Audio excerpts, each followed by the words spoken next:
بسم اللہ الرحمن الرحیم۔ السلام علیکم۔ اس روئے زمین پر حضرت آدم علیہ السلام کی آمد کے ابتدائی زمانے سے ہی دو ایسی اہم مساجد ہیں جو دعوت تبلیغ کا مرکز کہلائیں۔ یہ دونوں ہی مساجد اور مقامات کا پیغمبروں اور ان کی زندگی، تعلیمات اور تاریخ کا گہرا ربط رہا ہے۔ یہ دونوں ہی مراکز روئے زمین پر اللہ کی عبادت کے لیے تعمیر کی گئی تھیں، جن میں پہلا گھر خانہ کعبہ ہے جو حضرت آدم علیہ السلام کی تخلیق سے قبل ہی فرشتوں نے تعمیر کی تھی۔ جب حضرت آدم علیہ السلام اس دنیا میں تشریف لائے تو آپ نے کعبے کی دوبارہ بنیاد رکھی، اور خانہ کعبہ کی تعمیر کے 40 سال بعد آپ علیہ السلام نے مسجد اقصیٰ کی تعمیر کی۔ لہٰذا حضرت ابو طر رضی اللہ تعالیٰ عنہ نے بیان کیا کہ میں نے نبی صلی اللہ علیہ وآلہ وسلم سے پوچھا، یا رسول اللہ صلی اللہ علیہ وآلہ وسلم، سب سے پہلے کون سی مسجد بنائی گئی تھی؟ تو آپ نے فرمایا کہ مسجد الحرام۔ میں نے دوبارہ سوال کیا، اس کے بعد کون سی؟ فرمایا مسجد الاقصیٰ۔ میں نے سوال کیا، اور ان دونوں کی تعمیر کا درمیانی فاصلہ کتنا ہے؟ تو آپ صلی اللہ علیہ وآلہ وسلم نے فرمایا 40 سال۔ پھر نبی صلی اللہ علیہ وآلہ وسلم نے فرمایا، جس جگہ بھی نماز کا وقت ہو جائے تو فوراً نماز پڑھ لیا کرو، تمہارے لیے تمام روئے زمین مسجد ہے۔ حضرت آدم علیہ السلام سے 2000 سال پہلے ہی فرشتے مسجد الاقصیٰ کی تعمیر کر چکے تھے اور اس کا طواف بھی کرتے رہتے تھے۔ جب حضرت آدم علیہ السلام اس دنیا میں تشریف لائے تو کعبے کی تعمیر کا کام مکمل کیا اور پھر کنعان کا سفر اختیار کیا۔ لہٰذا وہاں پہنچ کر آپ نے مسجد الاقصیٰ کی بنیاد رکھی۔ حضرت آدم علیہ السلام کے بعد آپ کے بیٹے حضرت شیش کی قوم یہاں آباد رہی، لیکن حضرت نوح علیہ السلام کے زمانے میں آنے والے طوفان کی وجہ سے مسجد شہید ہو گئی۔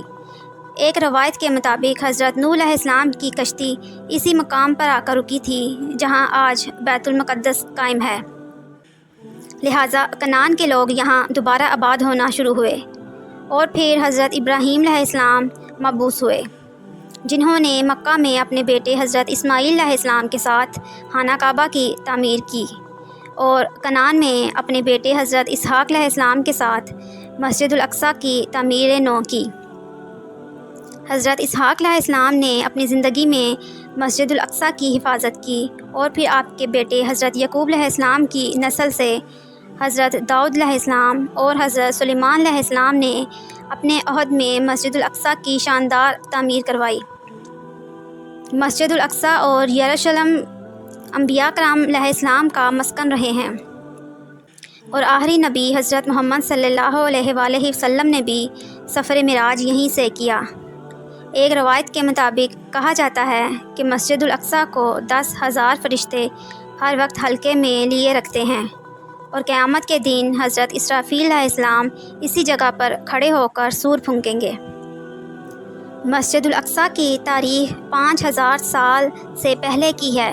یہ زمین پر بننے والی دوسری مسجد تھی، اور مسلمانوں کے لیے تیسری اہم ترین مسجد کی حیثیت رکھتی ہے۔ مسجد الاقصیٰ کو خانہ کعبہ کی تعمیر کے تقریباً 40 سال کے بعد تعمیر کیا گیا۔ اس کی تعمیر اور تکمیل حضرت سلیمان علیہ السلام نے اپنے دور میں فرمائی۔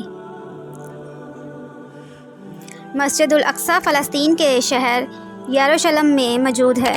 اس مسجد کی وجہ سے ہی اس پورے شہر کو بیت المقدس کہتے ہیں۔ اس شہر کا ذرہ ذرہ مقدس ہے۔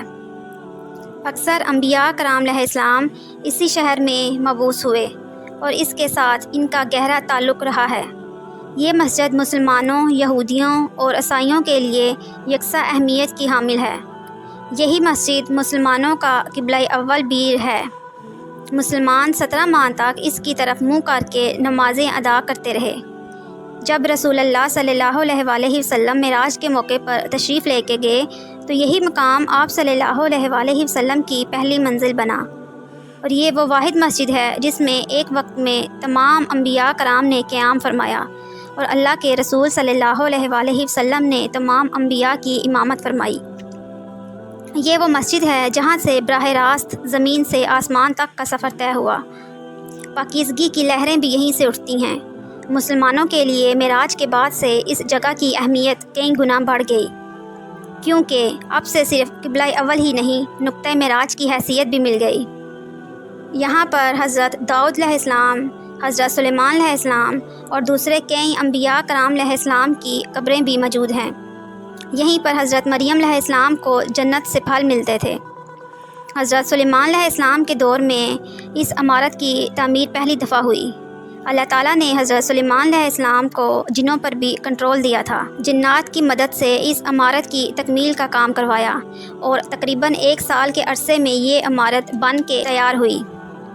یہ عمارت ہیکل سلیمانی کے نام سے مشہور ہے۔ ہیکل سلیمانی فن تعمیر کا ایک عظیم شاہکار تھا، جس کی لمبائی 90 فٹ، چوڑائی 30 فٹ اور اونچائی 45 فٹ تھی۔ اس کے اندر پاک ترین جگہ بھی بنائی گئی تھی، جہاں پر تابوت سکینہ کو رکھا گیا۔ حضرت سلیمان علیہ السلام کی وفات کے بعد بادشاہ بخت نصر نے اس پر حملہ کر کے اس کو زمین بوس کر دیا۔ اس کے بعد تابوت سکینہ ایسا غائب ہوا کہ آج تک کسی کو نہیں مل سکا۔ یہ مسجد کئی سالوں تک ایسے ہی زمین بوس رہی، جبکہ 636 عیسوی میں حضرت عمر نے فلسطین کو فتح کرنے کے بعد اس کو تعمیر کروایا۔ اس تعمیر کے کچھ عرصے کے بعد خلیفہ عبد المالک بن مروان نے اس مسجد کی تعمیر کا کام دوبارہ سے شروع کروایا، جسے اس کے بیٹے ولید بن عبد المالک نے 705 عیسوی میں مکمل کیا۔ اس کے بعد 746 عیسوی میں زلزلے سے مکمل طور پر یہ مسجد شہید ہو گئی، تو عباسی خلیفہ نے 754 عیسوی میں دوبارہ اس کی تعمیر کا کام کیا۔ اس کے بعد 1033 عیسوی میں مسجد دوبارہ زلزلے سے شہید ہو گئی، تو 2 سالوں کے بعد فاطمی دور میں اس کی تعمیر ایک نئے سرے سے شروع ہوئی۔ اس کے بعد 1186 عیسوی میں سلطان صلاح الدین ایوبی نے اس کی تعمیر دوبارہ اپنے زیر نگرانی کروائی۔ مسجد الاقصی یروشلم کی ایک پہاڑی پر واقع ہے۔ اسے مسلمان حرم شریف اور یہودی بیت الحمام کے نام سے پکارتے ہیں۔ مسجد الاقصی کا رقبہ تقریباً 1,46,000 اسکوائر میٹر ہے، جس میں تقریباً 5 لاکھ نمازیوں کی گنجائش ہے۔ مسجد میں 2 بڑے گنبد اور 10 چھوٹے گنبد موجود ہیں۔ اس کے علاوہ مینار بھی مسجد الاقصی کا حصہ ہے۔ مسجد کے چاروں طرف اذان کے لیے خانے موجود ہیں۔ مسجد اقصی کے 10 دروازے ہیں، جن میں سے کئی دروازے آج کے دور میں بند ہیں۔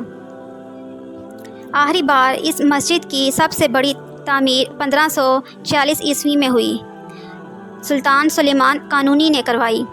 اس مسجد میں کئی گزرگاہیں اور برآمدے بھی موجود ہیں، جن کو مختلف وقتوں میں بادشاہوں اور امراء نے تعمیر کروایا۔ مسجد میں 25 سے زیادہ میٹھے پانی کے کنویں موجود ہیں۔ آج جو اس مسجد کی موجودہ شکل ہے، اس کا نقشہ عمر بن خطاب نے اپنے دور میں بنوایا تھا۔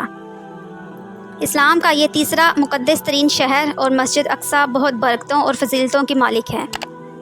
یہ شہر دنیا کی شروعات سے لے کر اس کے اختتام تک بے حد اہم اور فیصلہ کن ہے۔ اللہ تعالی ہمیشہ اس مسجد کو ایسے ہی قائم و دائم رکھے، اس شہر کو کافروں کے شر اور حملوں سے محفوظ رکھے، تاکہ یہ مسجد ہمیشہ ایسے ہی مسلمانوں کے لیے قائم رہے۔